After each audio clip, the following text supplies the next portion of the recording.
Hey guys, we're back with the Screen Team, and for this next review, I have to put a disclaimer on there. If you are hungry right at this very moment, you might not want to listen to this next review because we're actually reviewing a movie that has to do a lot with food.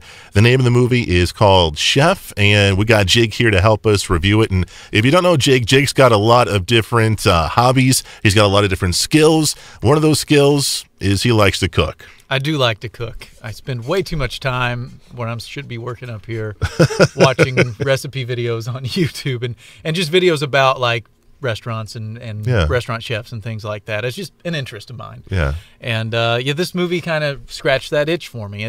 I'd known about it for a long time, and I finally just committed to watching it, and it's pretty good. I enjoyed it, and I think I enjoyed it more because I like food. Yeah. Jon Favreau wrote and directed this film. He also starred in it as well. And Jon Favreau, I've always liked his writing, whether it was, in Swingers or the movie Made. And he has directed the Iron Man film and Jungle Book. He's a big-time property. And what did you think about his whole character and all his other duties in this film? I think this character was kind of, it was pretty much Jon Favreau in most parts I've seen him play in. He's playing a recently divorced chef who has split custody with his son, and Sofia Vergara plays his wife, which I always find it odd that she kind of in her roles she's always cast as dating or being married to a little bit of some goofball, a little bit of a homely fella. Yeah, poor Sophia. I know. But maybe that's just the role she plays, Right. But he's a restaurant chef, a very successful restaurant, but he's restless because he's had to cook the same menu a lot. And the film starts out with him getting ready to cook for a big food critic in the LA area that's going to come and try it out. And he wanted to do this very unique, brand new menu, but the owner of the restaurant, who is played by Dustin Hoffman, says, stick to the menu. This is the menu that made us famous. This is the menu that made you famous. Stick to the menu. Right. And the food critic says it's boring because it's all something that's been done before. Sure. And he kind of loses it after that. They have a confrontation, right? They have a confrontation, and which this movie, kind of a subtext of this movie is how like Twitter and social media can take something and make it huge. Like once it's out there, it never goes away. Really? And oh yeah, this happens. This happens quite a bit. So and there's actually graphics in the movie of when someone sends a tweet, the actual bird flies off of their phone and into space. That's awesome. Which is kind of a cool little vibe kind of thing the movie does. And that's kind of about him coming into this new world. With his son being the one that kind of shows him Twitter and all that.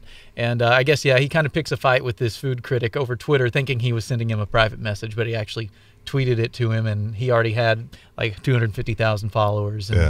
And then his own page gained followers from the conflict, and then it comes down to a showdown because he quit the restaurant, but then he showed up at the restaurant because he cooked a bunch of food at home and was going to bring it to the food critic, but the food critic ended up eating what the sous chef cooked, which was the same menu. Gotcha. But anyway, it ended up with it being this big thing. It went viral, and he was kind of ruined there for a little bit. So what does Jon Favreau do? This is obviously a big incident, maybe a stain on his career.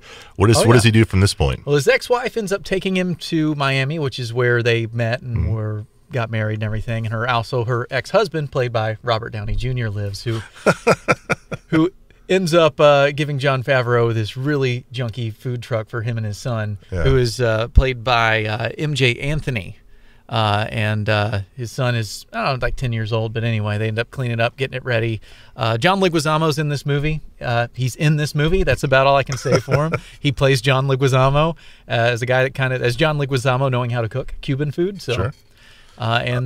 And this is where the movie makes me hungry because, from the opening scene, he's doing all his prep work at the restaurant before he's fired. He's even like cutting down a whole hog, and that's something I've always wanted to do. So I'm just like, what do you want to do? I want to learn how to butcher a pig.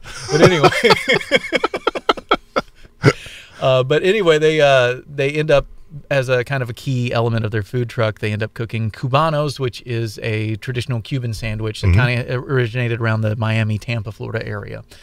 And they end up kind of being a road trip movie from that point on, back to LA in the food truck, hitting spaces along the way. But he also kind of finds his love again for the art of cooking. Yes, he finds his love for food. He reestablishes a connection with his son, of course, with the parents being split up. And, I did have a maybe one gripe about the movie, and I think Jon Favreau called in some favors from the Avengers on this. Yeah, there are a lot of Avengers in this movie. Because Robert Downey Jr., of course, he has a short scene, but he is in the movie, and it's kind of playing a pivotal role at a point. So it seems like he came in as a favor, and his character's great, you know. But also, and I'm losing Scarlett Johansson. Scarlett Johansson has a part in this movie early on in the movie, and it just seems like when she earned what she was paid, and then she's not in the movie anymore. Yeah. And I think it was kind of written that way, but I think she was just in the movie for her name to be on the billing a little bit. It's not that she wasn't good in the movie. She played the character, but it didn't have to be Scarlett Johansson to play that character.